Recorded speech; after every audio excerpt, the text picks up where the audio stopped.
Hey guys, Dave here. Today we're making up one of the easiest, most economical, delicious blueberry desserts you will ever encounter. Made with a simple combination of a few ingredients, this blueberry delight will simply knock your socks off. So let's get started. The first thing you want to do is grab up a pound cake, and I got this one on sale at the grocery store. You can get them just about anywhere. And I'm going to go ahead and cut this into about 3 sections one way. And guys, do not do as I did and buy a cheap pound cake. Buy something really good like a Sara Lee family cake, because this one tasted awful. And then simply go the other way and cut the cake into cubes. Next up, you want to grab up all those cute cake cubes, say that 3 times fast, and put them into a 9x9 baking dish. Grab up a medium-sized can of blueberry pie filling or topping, and over the top we go. And of course you can make this pie filling from scratch, but it's a lot easier just to buy it. And I think it's kind of yummy too in the can. Or I'm simply just lazy. Then of course get your spoon or your spatula and just kind of spread everything out evenly so you get a nice even distribution. We is looking good already, guys. Next on the agenda, a cup of cold milk into a mixing bowl, followed by half a pouch of vanilla jello filling.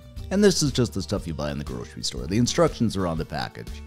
Take our handy dandy whisk and whisk everything together until it combines together nicely. Alrighty then, now and only now, in with half a tub of Cool Whip.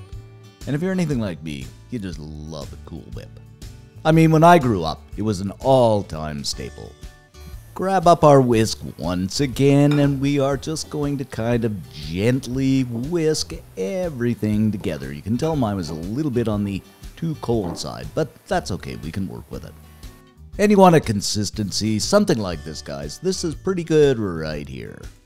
And of course, you guessed it, that Cool Whip Jello mixture is going over top of those blueberries and that shortcake. Take your time here, have some fun, get a nice even distribution so it's evenly covered kind of. And I'd say, something like this is pretty darn good, guys. Now for the final topping, what you could do is just put some fresh blueberries over the top, but I was too cheap to buy them, they weren't in season, so what I did is I just saved some from the bottom of the can, nuked it, put a bit of water in, and just kind of drizzled it over the top in a zigzag pattern.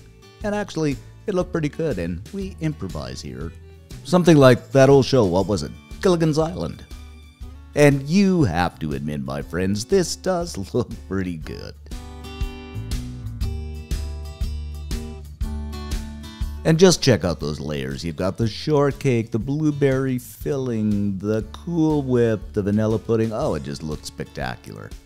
Now we are simply going to slip this in the fridge for an hour or two until dinner is ready. And of course you can leave this in overnight as well. And there it be, guys, our no-bake blueberry shortcake dessert. I really don't know what else to call it. And when you do lift this up, it actually looks really good. I think this is going to be delicious. And when you bite into this, guys, it really is quite spectacular. I mean, the blueberries, the vanilla pudding, the Cool Whip, all combined together with that shortcake. I wish I had bought a better shortcake, but don't make my mistake and buy a good Sara Lee, like I said. But this is quite spectacular, easy to put together, and really, really economical. So as I always say, if you're hungry for more, like and subscribe.